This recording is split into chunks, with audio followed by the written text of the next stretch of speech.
Assalamualaikum warahmatullahi wabarakatuh. Saya akan menjelaskan materi tentang 3 organisasi Islam di Indonesia. Yang pertama adalah sejarah berdirinya Muhammadiyah. Muhammadiyah didirikan oleh Kiai Haji Ahmad Dahlan di kota Yogyakarta. Latar belakang berdirinya Muhammadiyah terbagi menjadi 2 faktor, yaitu faktor internal dan faktor eksternal.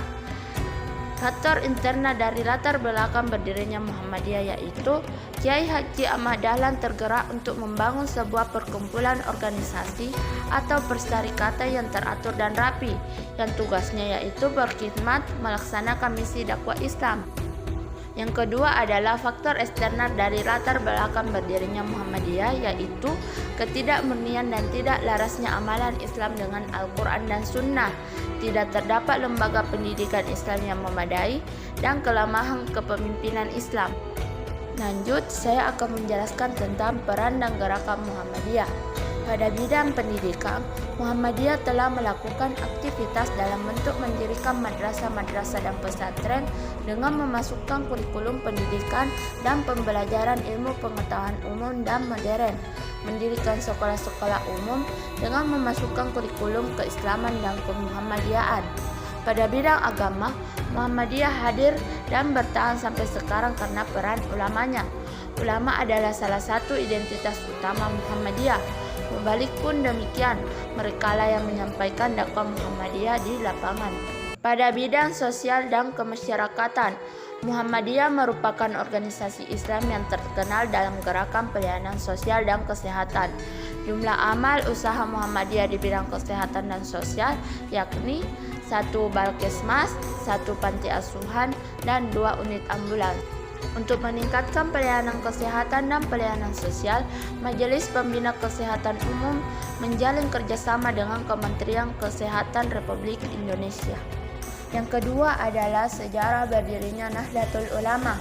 Nahdlatul Ulama atau NU didirikan pada tanggal 31 Januari 1926 bertepatan dengan tanggal 16 Rajab 1344 Hijriah. Didirikan di Surabaya oleh Kiai Haji Hasyim Asy'ari beserta para tokoh ulama tradisional dan usahawan di Jawa Timur. Latar belakang berdirinya Nahdlatul Ulama berkaitan erat dengan perkembangan pemikiran keagamaan dan politik dunia Islam kala itu.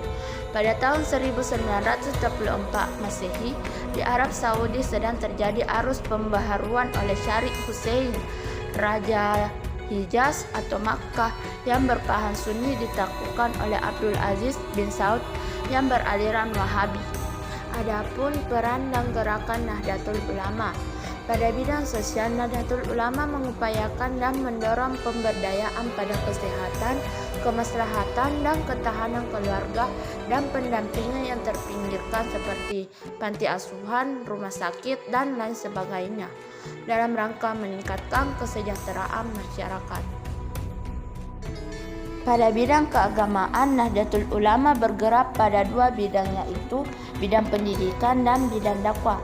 Pada bidang pendidikan, Nahdlatul Ulama memajukan masyarakat yang masih kurangnya pendidikan dan pengajaran. Pada bidang dakwah, melalui tabligh atau ceramah khutbah dan dakwah yang dikelola oleh pengurus wilayah Nahdlatul Ulama. Yang ketiga adalah sejarah berdirinya Persatuan Islam atau Persis. Persatuan Islam atau Persis didirikan oleh sekelompok orang yang dipimpin oleh Haji Zamzam dan Haji Muhammad Yunus di Gampak Zadeh, sebuah geng di dalam kota Bandung. Ide pendirian organisasi ini berasal dari pertemuan-pertemuan yang bersifat kanduri yang diadakan secara berkala, yang mana semakin lama mereka mengkaji ajaran Islam, semakin tahulah hakikat Islam sebenarnya, dan mereka semakin sadar akan keterbelakangan dan kejumudan yang menjadarkan mereka untuk membuka pintu ijtihad dan mengadakan pembaruan serta pemurnian agama Islam di masyarakat. Untuk itulah mereka kemudian mengajarkan apa yang telah diketahui kepada sesama muslim. Sehingga dengan demikian secara tidak langsung lama telah muncul organisasi ini. Organisasi ini diresmikan pada Rabu 1 Safar 1342 Hijriah atau 12 September 1923 dan diberi nama Persatuan Islam atau Persis. Adapun peran dan gerakan Persatuan Islam yaitu 1. Perdebatan. Persatuan Islam atau Persis seringkali berinisiatif untuk membuka forum perdebatan dan mengundang masyarakat luas untuk menghadirinya. Yang kedua adalah pendidikan. Belanda mengeluarkan izin tentang penyelenggaraan sistem pendidikan Islam sehingga kesempatan ini digunakan untuk menyelenggarakan sistem pendidikan menyerupai sekolah. Yang ketiga adalah publikasi.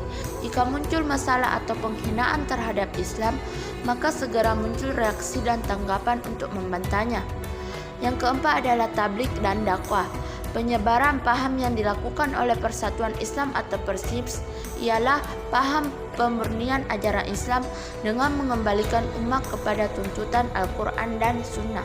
Sekian, Assalamualaikum warahmatullahi wabarakatuh.